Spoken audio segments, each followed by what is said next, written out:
చలో ఇక ఇప్పుడు మన ఆస్థాన వార్తా పోషకులు గదేనోళ్ళ చోరకల శిఖామణుల వార్త చెప్పుకునే అయిందన్నట్టు ఇలా ఒక్క మడతల 2 దొంగతనాల వార్తలు చెప్పుకోవాల్సిందే.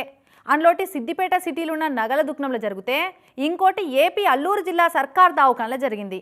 ఇక వారిని ఆ చోర కళాకారుల పర్ఫార్మెన్స్లు ఎట్లున్నాయో చూసేద్దాం. మొదలు సిద్దిపేట సిటీలున్న నయీం మియా నగల దుకాణంలో జరిగిన దొంగతనం ముచ్చట చూడుర్రి. ఇక ప్రివిలేజ్డ్ కస్టమర్లు వచ్చి కుర్చీలో కూర్చొని కాస్ట్లీ గోల్డ్ చైన్లు చూపెట్టమన్నాడట.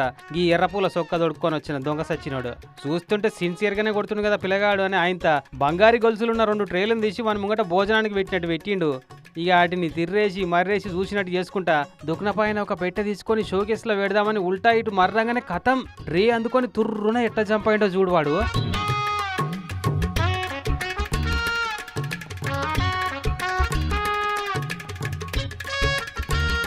అయిపోయి అందుకొని అవతల పడ్డాక అప్పుడు సోయికొచ్చి ఆయన వెనక వీళ్ళూరు కూడా పెట్టిర్రు. సన్నగా చీపురు పుల్లోలే ఉండువాడు. చూస్తుండగా నవ్వుపడకుండా మాయమేయండు.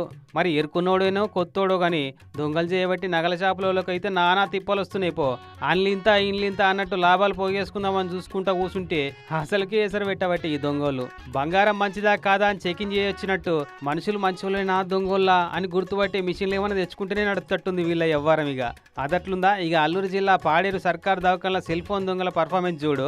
అద్దుమ రాత్రి 1:3 కొట్టంగా చెద్దర్లు కప్పుకొని గద్ద లెక్క దూరి మెల్లగా జంగవిల్లు లెక్క అడుగులు అడిగేసుకుంటా పేషెంట్లు వాళ్ళ ఇంటొచ్చిన వాళ్ళ బెడ్ల చుట్టూ తిరుగుకుంటా సెల్ ఫోన్లు పర్సులు అన్ని మాయం చేసిర్రు ఈ ఇద్దరు ముదురు దొంగగాళ్ళు.